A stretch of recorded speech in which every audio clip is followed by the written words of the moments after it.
You ever been counted out? Ever had to fight for a future they said you'll never have?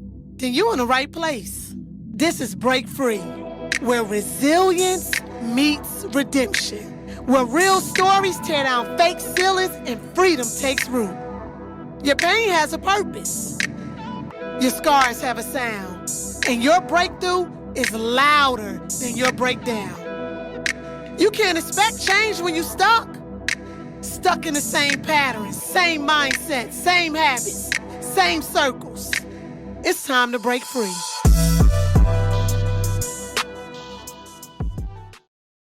Hey guys, favorites. How y'all doing today? Welcome back to Break Phree Podcast. I am your host, Free, and I'm so happy to see you. Today, I have a very special young lady that has an extraordinary story. Y'all help me to welcome Brittney Trill Talk. Hi, guys. Hi, Britt. Hello. Britt doesn't really do interviews, so she's a little, reserved, but she has an incredible story and been through a lot, but has came out on the other side like she never ever went through it. So, Britt, tell us a little bit about yourself. My name is Brittney. I'm from Nashville, Tennessee, born and raised, and I live in Atlanta now. And you're like a big deal on TikTok, and don't downplay it. So yes, I have a TikTok, and I do podcasting, and I am a human sex trafficking survivor. I advocate for sex workers, and I'm a motivational speaker, and I have a book coming out, and I'm currently working on a documentary. Okay, what's going to be the name of your book? You see, that's where it's finished, but I just can't think of the name yet. Oh, we're going to pray that God sends you the right name that you need. Exactly. The perfect name, the perfect title. So tell us. Absolutely. Yeah. And it's gonna work out because you have an incredible story. And especially in this time that we are in right now, there's a lot of young girls, young men that are getting caught up in sex trafficking. So you were trafficked for 3 years. Yes, right? At the age of 15. At the age of 15. And walk us through exactly what happened, how it started.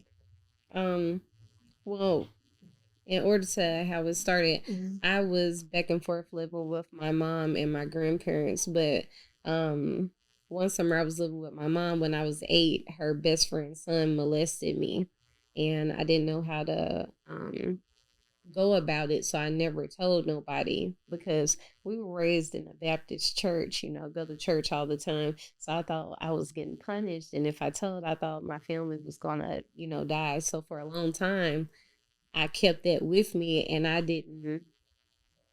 I lost myself, and I hated my family. So So not to cut you off, but you call it somebody's house. What did that the young man stayed at that molested you? Was it like you said something that I couldn't make out? Is it something that started with a G? I don't think you said grandma's. You said what? So the house that you went over, what was he to you? That's which one? The first time when your mom, you used to love to go over there first. Yes, that's my mom's best friend's son. And what do you call the house? Do you call it like grand aunt? What did you said something that when I watched it, I was like, I gotta ask her. I don't think I called that house anything. Yeah? You didn't say like my mom's best friend house. You said something like No, you're talking about when I was engaging with the man who kidnapped me, White House.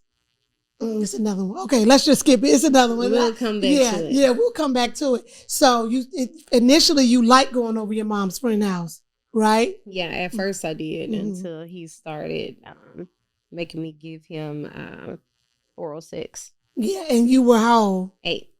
And you also said like being that you was in church, it made you feel like dirty, right? It made me feel disgusting, like I was going to go, burn in hell. And I didn't. I thought I was going to disappoint my mom and my grandparents and stuff, and I just never said nothing. Because you was worried. You didn't know, like you knew it was wrong, or you didn't know it was wrong.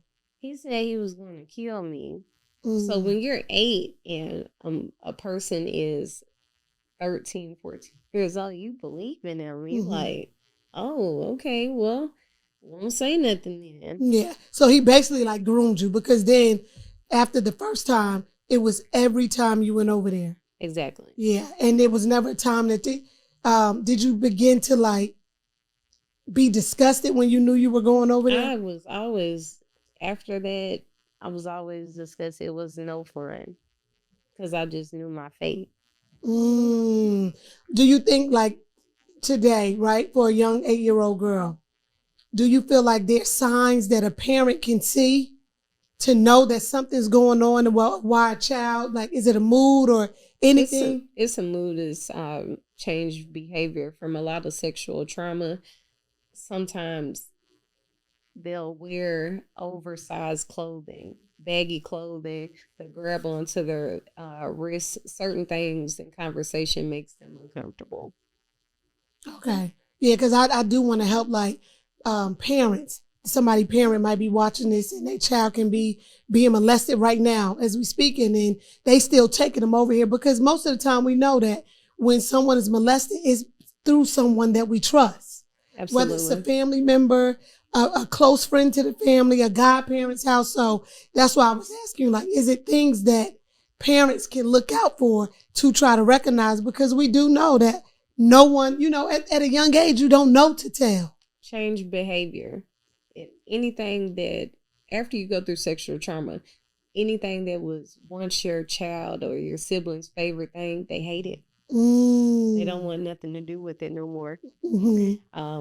After the fact that it happens, they get moody. They don't want to bathe much. If they become defensive of going somewhere, like to a friend or family house, and they just want to stay in a room, the grades. Those are all signs to look for. Yeah, if say you have a good child, and then they start cursing at you, they don't want to hang out with you, they don't talk to you no more, that's signs that something has happened and they're trying to process in their mind. This generation is different. They try to handle everything because now parents do so much in front of them. They be like, oh, I don't want to bother them, I'm gonna figure it out myself. And then so have you ever seen him, like, now that you're grown? No, he never got a chance to. No, I left. I didn't see nobody. I would hope not. But later on down the line, I ran into my abuser a couple of years ago before he went to prison, jail for murder. And when did you tell your mom? So I know you didn't tell her when you was 8. Was there a time that you came out and you told your mom what happened? I told my mom 4 years ago, because she had gave him my number, and he called, and I was like, who is this? He was like, so and so. I hurried up and hung up the phone. I called my mom, was mad, and I forgot it, never told her. And she was like, what's wrong? What's the problem? And I said, he molested me, and my mom started crying. I didn't tell my mother until probably like somewhat in my 20s. Wow. Later on in my 20s. So you held it all those years, like no one knew. And do you feel like there's a way that you could give young girls any advice on how to share, how to tell somebody? I mean, honestly, that first conversation, if a child says, can I talk to you, do not brush them off, because you only got one time to get that information. You don't get no redos. And I get emotional about that, because as soon as something's wrong and a child comes and approaches you and says, they got to talk to you, a lot of parents just brush it off, and it continues to happen. People don't get the opportunity no more. Right. So the first thing is, at the first sign of saying, I need to talk, or I want to talk to you, don't brush them off. Don't brush it off. Do not stop talking to kids like they're adults. You got to be their superhero, because the parents don't understand when you yell at your child, you're losing your child. It's easier for the groomers to step in and take your darn place. It's okay. It's okay. So groomers, would you liken groomers as to like how gang members are, the love that a gang member, that gang show to lure, people into the gangs? Do you feel like groomers are akin to that or no? No, I can't necessarily say that. See, a groomer is someone that preys on single parent homes. It's easier to infiltrate. Why? Because the single parents are always busy. You're trying to pay bills. You're trying to make sure your child has everything. You don't have time to talk to your child. So a groomer will come in and say, hey, I see that you're going through something. Let me help you with the bills, just to win you over so you start leaving the child with them. It starts with a touch and it becomes the gifts. And why do I give you these gifts? Is because I love you more than your parents do. And then they start to believe that, because the times they try to talk to you, they're like, oh, they brush me off and say, we'll talk later. You never go back and talk later because you're so busy, because you're frustrated with what you got going on in life. So the groomer is like, see, I told you. And then it's easier for the child to believe. Mm-hmm. And then so after you were molested, you were molested from 8 to how approximately? About 12. 4 years. And did he ever penetrate you or? No, it was just always oral, just different places. Anytime we was alone, he'll have his friends over there, make me do it. It's in front of his friends? And no one felt like that was wrong. They was just laughing. I mean, what do you expect from teenage boys? Mm-hmm. They just thought it was funny. So it was a situation where it's kind of messed up. Yeah. Yeah. I thank you too. I know I thanked you for coming before, but even more now that we're talking, like I know this is emotional for you. And I know it's a roller coaster. And Westside, could you give me some tissue, please, And I know you told me too that your mom was really surprised that you were going to do the interview today, and that you don't, But that I thank you, and I'm being sincere with this. That remember I asked you before we started, like, well, why me? But I really believe like it was God ordained because we just met. Yeah. And then for us to share, and then, here now. So I do thank you for it's okay, just bring it. It's okay, just bring it. For your vulnerability and your willingness to share. And it's hard. And but I do know this. I do know that you are helping. You're helping. Young women, older women, parents will see this. A father will see this. And I'm praying that predators see this and see what they do and how they ruin a young person becomes a broken older person, right? So I do want to thank you. So from 8 to 12, that went on, and mentally, like, could you go back to the time of like what would go on through your mind? I wanted to die. I didn't want to do it no more. I felt like a disappointment when you're harboring all that trauma and stuff. You don't talk to nobody. And I'm a dang child at the time, so I'm trying to process it.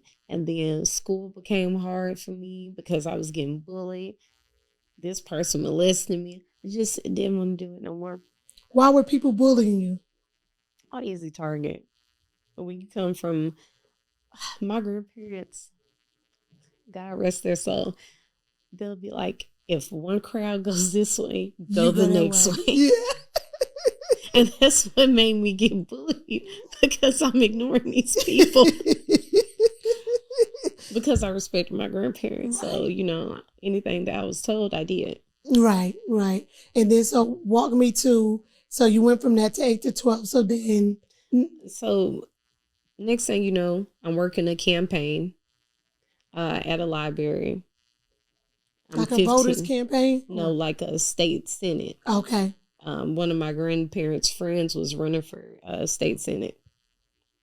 And it was this woman that would just come up there. It was hot as heck, Mm-hmm. I'm already broken. I am not told nobody nothing that went on. So this woman would just come up there, nicely dressed, and she'll bring me snacks. And she would just talk to me. She was like, how you doing and stuff. I was like, oh, okay. So it took like 7 days.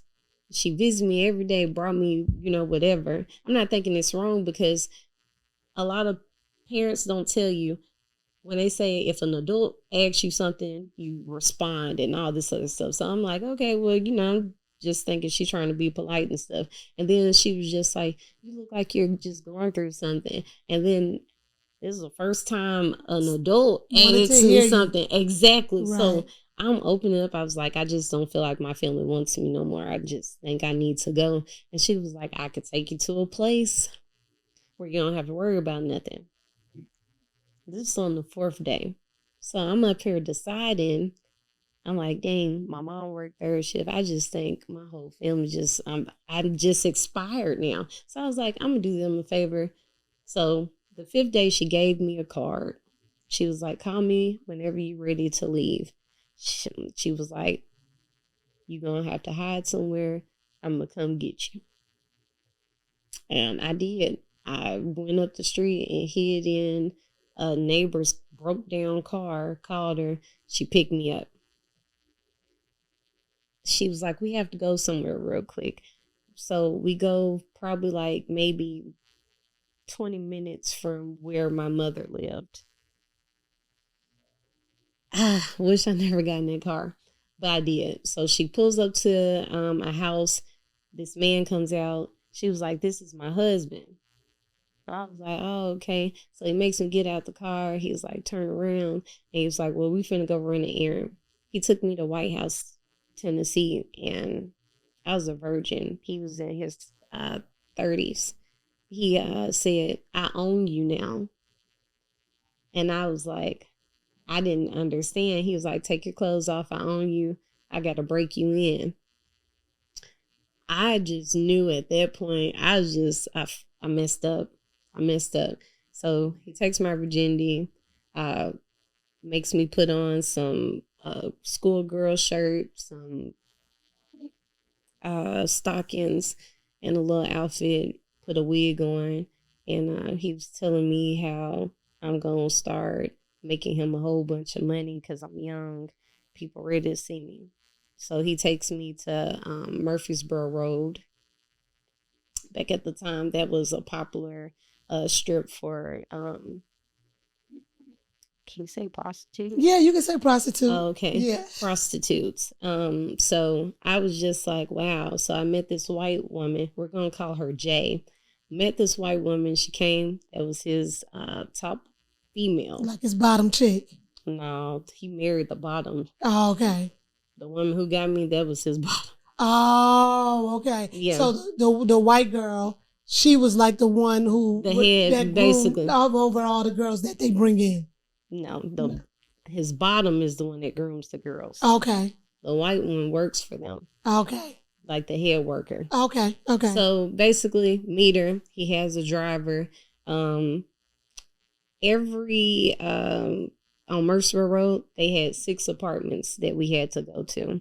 And we would see about 5 to 10 people per apartment and have sex with them for $25 to $50. $25 to $50 per person. And they gave me an ecstasy pill. And I didn't want it. And he was like, it's to keep you up and working. I was high out my mind while these people up here violated me. The same day I lost my virginity, I had to have sex with 14 people that day. It was so freaking disgusting. And that was every day. That was every day of my life. Going down to these, walking the streets. Police had pulled us over and gave 2 options. Either let us know where the person who got us on the streets or give them head.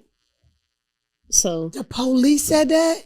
Yeah, 9 times, every time I got picked up, I had to have sex with the police officer so I didn't get arrested. So when people ask you why you didn't ask for help, how could I?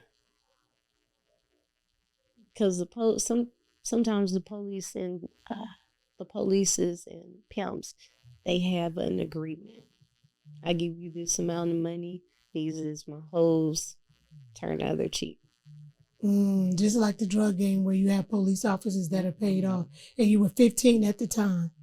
And in that first day was like a living hell for you. Yeah, I couldn't really do nothing no more. I was tired.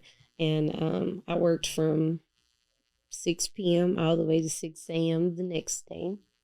Take a shower, get an hour of sleep. And if I made more money than the white girl, my reward was to have a threesome with the pimp and his wife.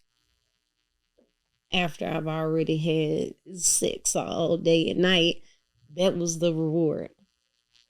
They consider that a reward. And how did you, like in your mind, how did you keep yourself going, like from not killing yourself? I tried and come in there, put it down. Then I got beat up. I tried multiple times and got beat up. It's just like I couldn't go. Mm-hmm.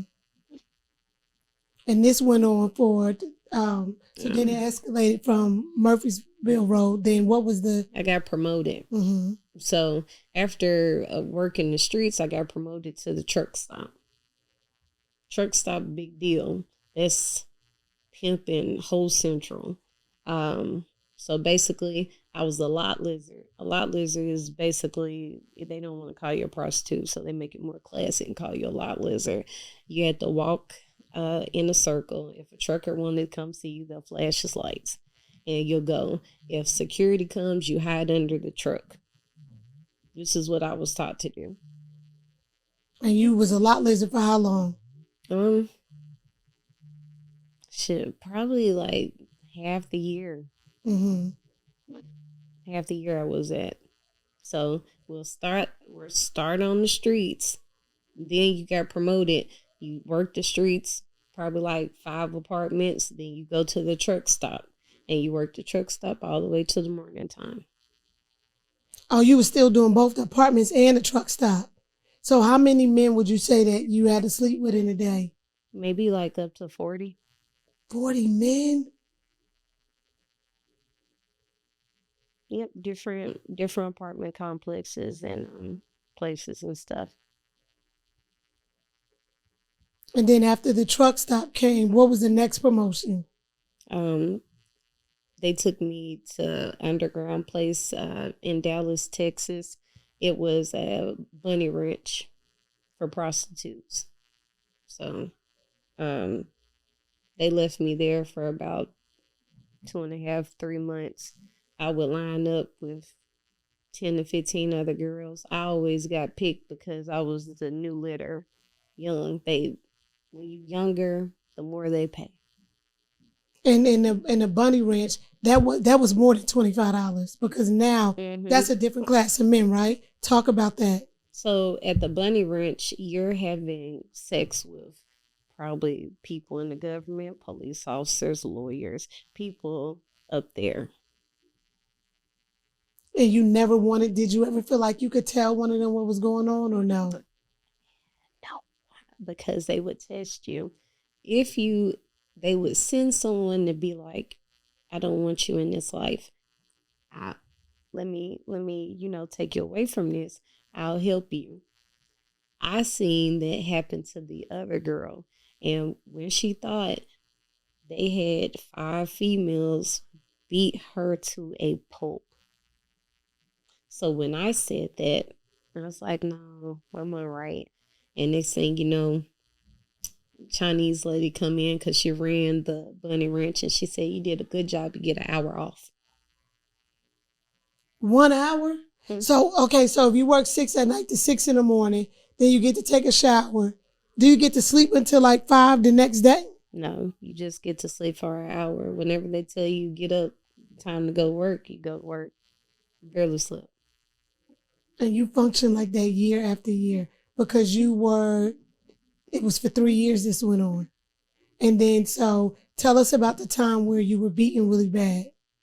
The first time was when the police had pulled us over on Murfreesboro Road, and they said, give me the phone. So I gave them the phone. Next thing you know, the pimp called that phone, and they was like, this is the police, and then he hung up. Next thing you know, the white girl did something. We got to leave. They brought me to his house. His wife beat me so bad, she blacked both of my eyes and broke my nose. I had to wear glasses, and it still made me go. You have sex with people, so I had to wear sunglasses.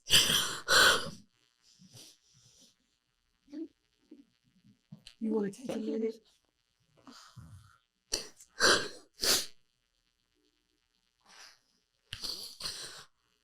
I'm sorry. No, you don't have to apologize. No. You don't have to apologize. No. You don't have to apologize. You've done nothing wrong. Nothing at all. You've done nothing wrong. Don't you dare. Don't you dare say sorry. You hear me? Don't say sorry.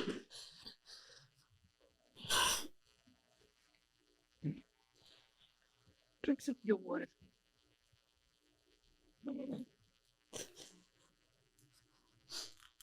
You don't have to apologize. You hear me? Don't you dare say that ever again. You're not sorry about nothing. You hear me?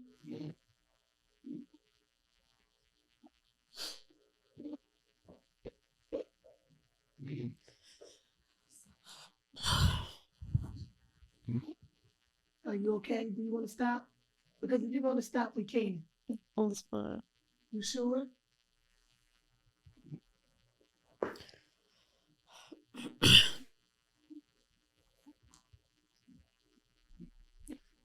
Just whenever you feel like you can go on, it's fine.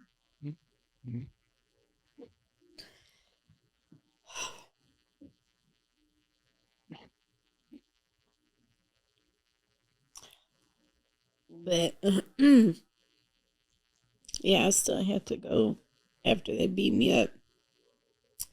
I had to put sunglasses on and stuff, and I still had to work. I could barely open my eyes. Mm-hmm. And her husband, he was schizophrenic. He seen how bad she had beaten me. He was like, you went overboard. He was like, nobody don't really want to see her. So they made the glasses. They made that white girl put me on makeup and stuff. Mm-hmm. I was in so much pain, and I was so sleep deprived and drugged out from them drugs they gave me. I was falling asleep when them people was on top of me. It was like nothing even mattered at that point. Did you and the white girl, did y'all ever forge like a bond? Absolutely not. She hated me. I hated her. She was, anything that man said, she did. She ruined my life. She wasn't making no money because when you young, you gonna make more money than her. So it became like you became a rival. Mm-hmm. She would sit there. I can make 4,000 in an hour. She'll act like it was hers to give it to the pimp. And he said, you got to pick up the slack. I started being confused. So I told the woman, I said, I've been making all of this money, and she taking credit. So they beat her up. Then next thing you know, I got promoted. So while she out of commission, I got to go to the truck stop and get women to choose my pimp. So then they put you in her spot. How did you learn how to get women to choose your pimp? I had to lie. You gotta be like, yeah, it's fun over here. You'll make money. You get to go out to eat. Anything that's what their pimp not doing. So after they choose, you get the money. They become his hoes, and now y'all walking the track together. That's how the game is when you work in the streets and stuff. Mm-hmm. Once them women choose, They got to give over the money, the phone, all that stuff. I give it to my pimp. Next thing you know, I'm teaching them what we do, how everything operate. And by now, out of not wanting to, but you had a sense of loyalty to your pimp and his wife. And do you feel like that comes out of fear? It's nothing but fear.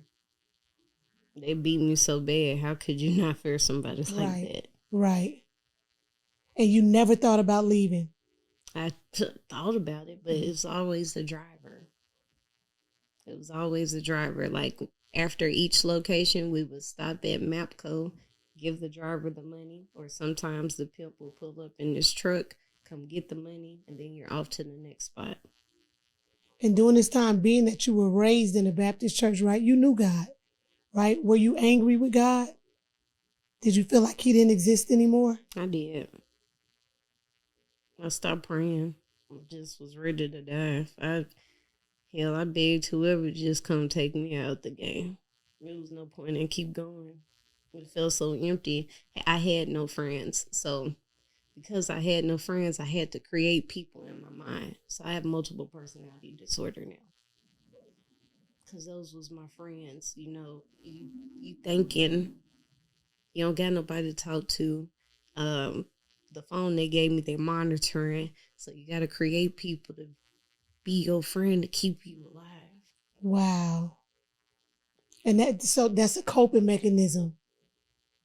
When you go through what I went through, it's 7 people in my head. I'm not proud of it, but those are the people who's been with me the longest through my journey and stuff, who didn't abandon me. How do you feel like you made it through? Probably them. And that's how I created Monroe Sweets. She was ruthless. She didn't care. Nobody could bully me. That was my backbone to everything. And Monroe Sweets, we'll get into it. So after that horrific, beating or whatever, then there came a time where the white girl, she fell in love with somebody, right? She fell in love with a trick, and she had planned her escape, and I was not a part of it. What happened was, it was going on 3:00 in the morning. It's cold outside. I'm up here looking. I asked the truck drivers, hey, have you seen her? They was like, well, she's been in that truck across from me the entire night. So I knock on there. The man gets out and chases me with a knife. I run. I act like he ran me off. He's hurry up and start the truck. I called him. I said, she finna dip off. He was like, B, if you don't get my keys and that money, he said, I'm going to kill you. I'm going to kill you. I'm going to kill your family. So what do? I get on the back of the 18-wheeler. You know where they got that little holding part. That little holding part. And I'm hanging off. He's zooming to the exit. Some guys at Waffle House saw me hanging off the truck. He not seeing me because I'm in the blind spot. But he goes up an exit up. Stops, goes in there to get some condoms. I hurry up, snatch that dough, knock you in the face, get the keys. I already told the pimp while I'm hanging on back of the truck that, we're going to the next exit, whatever. Police come, it's surrounded. I hurry up, and after I popped it in her face and stuff, grab the keys, grab the money, hop off into the car where the pimp was, and went down. And next thing you know, he was like, I can't believe you rolled from a truck for me. Did not know if I had a damn knife, I would have slit that man's throat. I didn't get no option. You said you was going to kill me and my family. Like, bro, I'm scared of you. I couldn't believe I even rode on the back of an 18-wheeler hanging off for my life. It was fear and desperation, though. Exactly. The survival of the fittest. I had to do that. I was like, oh, man. And I believed him, too, because he was schizophrenic. And what did you get a reward for getting the money and the keys back? They told me I can, they asked me, did I want them to cook for me? Baby, set me free. No, I'm kidding. Get on, set me free, dang it. But they couldn't do that because you No. were pretty, young. They had groomed you. You was the best. It sounds like you was the best worker they had. I was. Yeah. I made them a lot of money. Because at the Bunny Ranch with all the high top execs and stuff, during that time, I think it said that you made like $2 million. All for somebody else. All for somebody else. Nothing. None of that. The only thing that you could do living in that situation is breathe.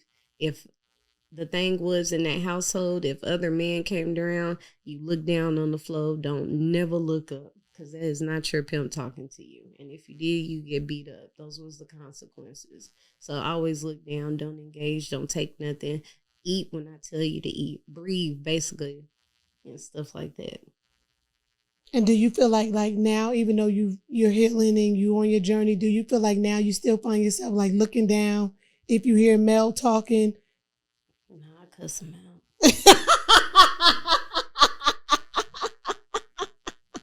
So how did you get out? Tell us how you was able to get away. The first time I got out, I was raped by 5 men at the truck stop and beaten bad. They tied me to a pole. White woman found me. Called the police. I was in the hospital, and I had called my godmom to come get me and stuff. So this is how you develop Stockholm syndrome, because I'm on drugs real bad. I don't know how to get out of that. I need money and stuff. I was going to church with her, and then I just was like, I don't think I'm going to make it. I didn't think I was worth anything no more, so I went back to the pimping. Oh, you had got out one time? How long were you out for? For about a month and a half. And you just felt like this, you didn't want a normal, you thought you wanted to be free in a normal life. But once you got the freedom in a normal life, you wanted to go back. They turned me to a junkie. 4 X pills a day, having to sleep with people. I was locked up. I didn't have no freedom. I didn't know how to live with other people and stuff like that. So I dismissed it. Then I went back. I went another year around with this, getting beat up and stuff like that. And then my final escape was a truck driver tried to kidnap me. He took the money. Him and his friend tried to hurry up and take me with him so I could be they hoe for the truck stops. I ran, lost the money. His wife had beat me up, dropped me off at an apartment they have for the girls now. So nobody was there. I put $500 up my coochie, and I called one of my friends and said, listen, this was going on. I'm on this Boost phone. I'm going to be hiding behind this trash can, behind the little corner store. She picked me up. I had nothing but whole clothes and stuff, and I didn't have none of this weight. You would not recognize me. I was this skinny. Really? All bone. All you saw was my bone. I look like a dang junkie. I wish I would have told you to bring pictures. I have a picture. Okay, we'll get them to add to the episode. And did your friend recognize you? Mm-hmm. No? No. I was on drugs so bad. She's the reason why I'm alive today. Oh. And your mom, so much. Where was your mom at during this time? Looking. She had a missing report person put out for you. She thought you had, did she think you had died, or what did she think? No, they was looking. Our whole family was looking. But when you're kidnapped, if a motherfucker don't want to find you, they gonna make sure that you stay anonymous. Different wigs. I didn't look like her darn daughter no more. Did you ever think about, like, I should just call my mother? I didn't know the number no more. I didn't know nothing. After you being captive where a person is sitting up here monitoring your life, I didn't have a phone. I didn't get to watch TV. The streets was all I knew. What would they do? What would you have, when your cycle came on, you still had to work? He taught me how to plug myself. So he would take a tampon and he said, lay back and he stuffed it all the way up so you couldn't see the string no more. They didn't give a F if you was on your cycle. Tricks, I mean, like men that wanted to have, they wouldn't care if you were on your cycle? You didn't tell them. They didn't know. Because the tampon was pushed far up where it blocked everything. So they would think a diaphragm was in there. Mm-hmm. You can't tell. They never could. And when you got out this time, the last and final time when your friend came and picked you up, how did you get on the road to recovery? She cold turkeyed me. I was in the room. I didn't want to get up or nothing because I was afraid the pimp was gonna find me and stuff. So I just sat there. I didn't eat for 2 weeks because they was getting them drugs out of me. I didn't do nothing, and just constant prayer. And her brother got me back to health. And when did you finally call your mom to let her know, like, I'm free? Or, when did you finally get in touch with your mom? Probably like 8 months later. Okay. We'll break right here. Okay. Did you ever think about, like, your mom, like reaching out to your mom, like once she was at your friend's house and she's helping you to detox and to come down? I didn't want her to see me like that. Oh, you didn't think that, but she wouldn't. Let me tell you something. A mother's love, she would not have cared how you looked. She just would have been relieved to see her child. So when did you decide to call her? How did you call her? Because you couldn't remember the number. My friend, she asked around, she got it, and I just was like, hey. And then my mom would cry on the phone. She was like, where you at? And I told her. Then she came and saw me, and she hugged me. But I didn't really just have love for her. I didn't have love for anybody. I didn't, because I wasn't getting hugs. I was getting beaten. So I didn't know how to take that. Yeah, to accept love. To accept love because it was distorted by now, which is understandable. You were numb. I was numb to a lot. Mm-hmm. And so how did you begin to rebuild and to heal?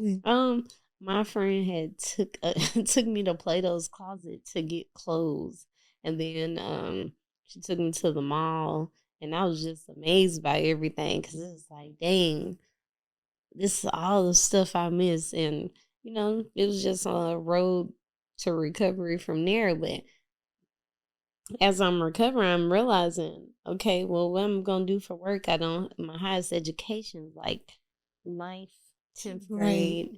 Right. Nobody was hiring. So then I was like, boom, okay, well, I'm going to go back to selling my body, but I'm going to sell it for myself. So I got on Backpage and Craigslist when it was popping. Made probably about 2-3 million from working those sites. I almost got killed, though, by the banana truck killer. Really? I never heard of the banana truck killer. You gotta look it up. He had a big old yellow 18-wheeler. He would go murder prostitutes at truck stops. And they ended up catching him. Mm-hmm. And so how did you... Oh, you was with him one night? No, I was about to get in the truck.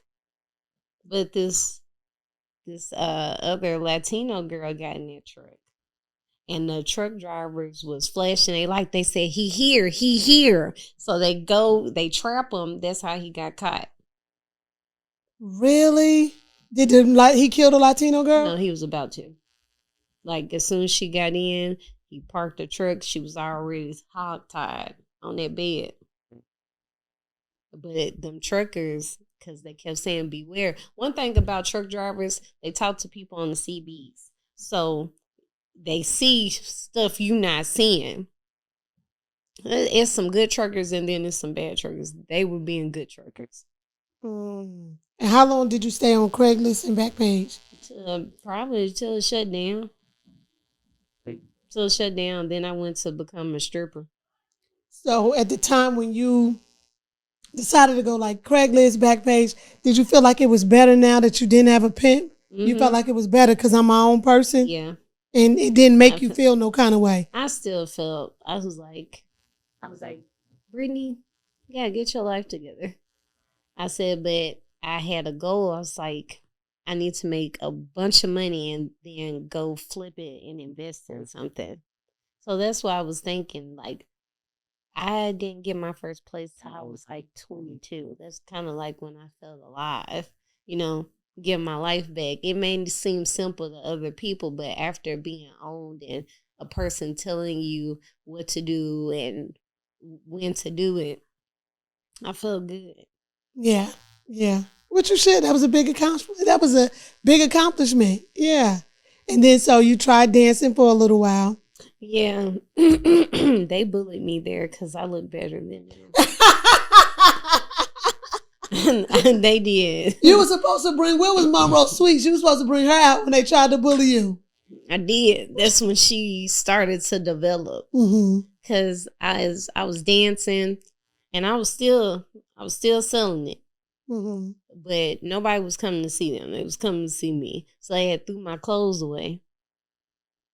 My dancing clothes. So I went to City Trends, got me a little lingerie outfit and some boots because you wasn't stopping nothing. And that's how my confidence go, because I was like, I'm not going for that no more. I'm not finna let nobody push me over. I'm just finna, we finna fight it out. And that's what it became. And after that, nobody bothered me. So then I changed my name. I was like, because at first it was B Sweets. But then Monroe Sweets was more like bam, because I liked Marilyn Monroe at the time. And I was just like, boom, Monroe Sweets, because I'm still a sweet person. Yeah. So after that, I got into porn. I met Cherokee Diaz. I don't know. Well, I know. Well, to anybody that knows, I met her at a club and I was like, I'm interested. I did my research because I was like, I don't want to be selling my body. I'm going to end up being in the trunk. So I was like, long story short, got with her. And I did my first scene with somebody named Chad, a white man named Chad. And I didn't know. You got to understand, I was big ignorant. When I was 23, I didn't know that porn takes off. I thought it was a secret. So, I'm like, okay, I'm finna do this. They paying me, $800. I was like, okay, let's do it. Next thing I didn't know she was famous. I didn't really do my research like I was supposed to. All I know is once that video hit the internet, everybody, including my mother, found out. And I lied and told people I was from Biloxi, Mississippi. Because I didn't know it was going to get back to me. Yeah. So after I did that in LA, I was like, dang, why my phone ring like that? They was like, my friend said, do you know you're on the internet? I didn't tell nobody what I was going to go do. Yeah. I said, what you talking about? Because they was like, I shot a movie and bam, overnight sensation. I had probably 2K followers on Twitter. After that, it went to 10K, 15K. Just like that? Just like that. Was your mother upset with you? No, honestly, she probably was. But at this point, for losing me so long, it was just like... Would I go along with whatever? My mom is the type of woman, and I love her. I love her to death. She'll be like, I don't play about my daughter. I don't agree with nothing she does, but that's mine right there. That makes you feel good, right? Yeah. Yeah. Because we have to love our kids and love each other through our faults, through whatever a person, we have to love them regardless. Yeah, she don't like nothing. She'll tell you. You get what I'm saying? That's a righteous woman right there. Right. But at the end of the day, she doesn't turn her back. I can always call that's my OG. She gonna pull up. That's what's up. I'm pulling up about you now too, baby. I'm pulling up. And Deanna says she gonna pull up too. So now today Now I'm retired. I've been retired for 2.5 years. So I just went into full-time streaming, content creating, and helping with sex trafficking victims and trauma and just getting everything out there. I'm working on a book and a documentary, and I do social media marketing and branding. So I kind of just steer away from anything at all. Don't want to deal with it. And are you in therapy? I stopped. And she had made me mad. I think it was because I'm bipolar. So I don't know. She was like, you got to stop. I guess I told her, I was like, people be trying me. She was like, you're not on the street somewhere. And I was like, girl, what the hell are you talking about? I'm like, you could get tried any type of way. You know, when people feel like you kind of tender. Mm-hmm. And yeah, I stopped. I said, I'm not paying you no more. And I left. She was really good. She was a very good therapist. I just had a moment. Well, maybe you should call her back. No? Have you started going back to church or no? No, because I just can't do it. It's so hypocritical because these pastors, some of them are nasty. And why? Because I've dealt with them. So I praise the Lord at home. You got to come to church with me one Sunday, though. Okay? That's a try. Okay. Well, at least we'll try. I'm not against it. I just, it's baby steps. Yeah, no, for sure. But I listen to, the word at home. It's just, the trust is broken. I understand. I get it. Wholeheartedly. I get it. Tell everybody where to find you. You can follow me on TikTok, The Real Monroe Sweets, but it's actually Brittney's Trill Talk podcast. Snapchat, B Trill Talk. Same thing, B Trill Talk everywhere on all platforms. So is it just the letter B? The letter B, Trill Talk. And then for TikTok, it's DTHE, Real Monroe Sweets.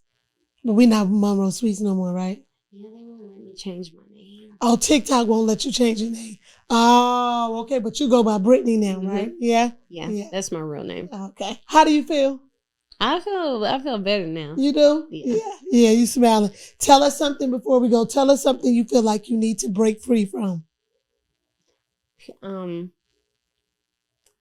Meeting new people. Talking to people more. I have social anxiety. So this is a big deal for me to do this because behind the scenes, like on camera being a streamer, you don't deal with nobody. So I could talk to thousands of people. This right here, I needed a shot. Because I get what you're saying, like being in the comfort of your own space and streaming, it's still sort of like you're closed off. You have that closed personality where you don't let people in. Yeah. But you just met me and you see how good, like we talked and everything, like, so it was meant. So that's something I'm going to be praying for with you too and believing God to help you break free from the social anxiety and to send the right people in your life. I appreciate that. Yeah, I appreciate you. Thank you again for sharing your testimony. Thank you for just being who you are. You are so beautiful. I appreciate it. And I mean that in the most sincere way. And I just thank you for, I don't know if you know it, but God's going to use you. God is going to use you in ways that he hasn't used you before. All that pain you went through, all those times, every time, everybody, it wasn't for naught. It was hell that you went through, but I promise you, God got you. Okay? Thank y'all so much. I know y'all enjoyed this episode. I love y'all. I'll see y'all next week.